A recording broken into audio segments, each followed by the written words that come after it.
Astrology and Wuthering Heights. Wuthering Heights is the name of Mr. Heathcliff's home.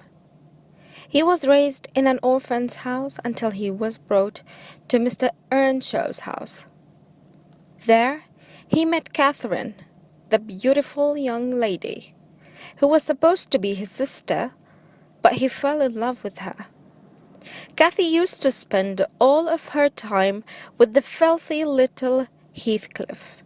However, when she grew up, she chose not to continue and find a better opportunity for a husband.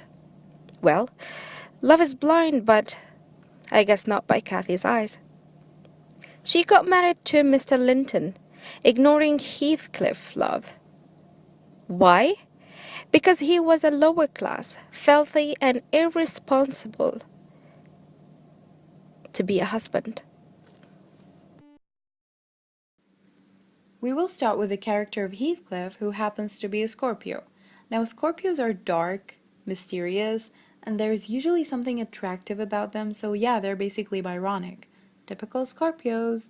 They're cold and can be cruel and aggressive, but when they love, they do it with great passion to the point where they are obsessed and they don't like anyone to share that person with them. And that's pretty much Heathcliff, right?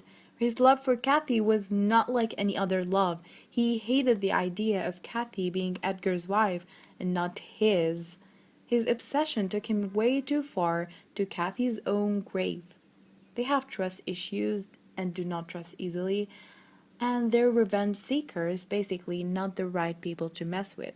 Heathcliff got his revenge by torturing almost everybody in the novel, including Hindley, Edgar, Cathy, Isabella, and poor young Linton and Cathy. Many say stay as far as you can from them. However, the conflict is, as dangerous and mysterious they are, as interestingly attractive they seem to many other zodiac signs, whether physically or mentally. Libra here approves.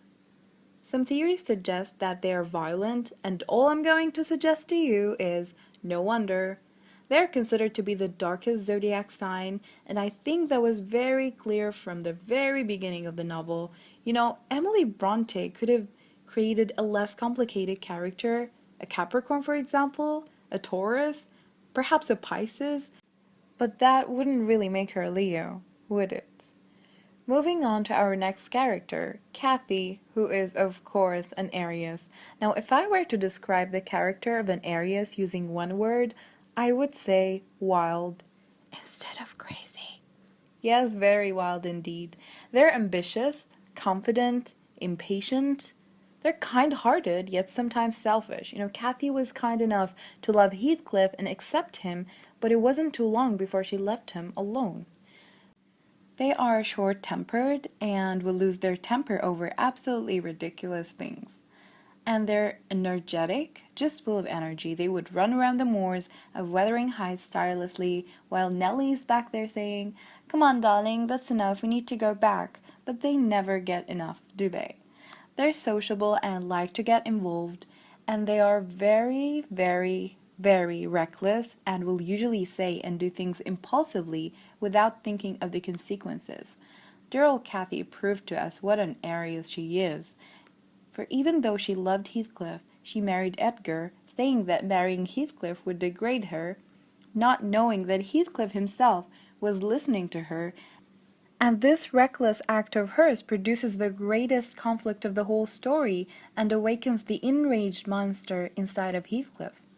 Told you not to mess with Scorpios. Edgar. Edgar Linton is a Cancer.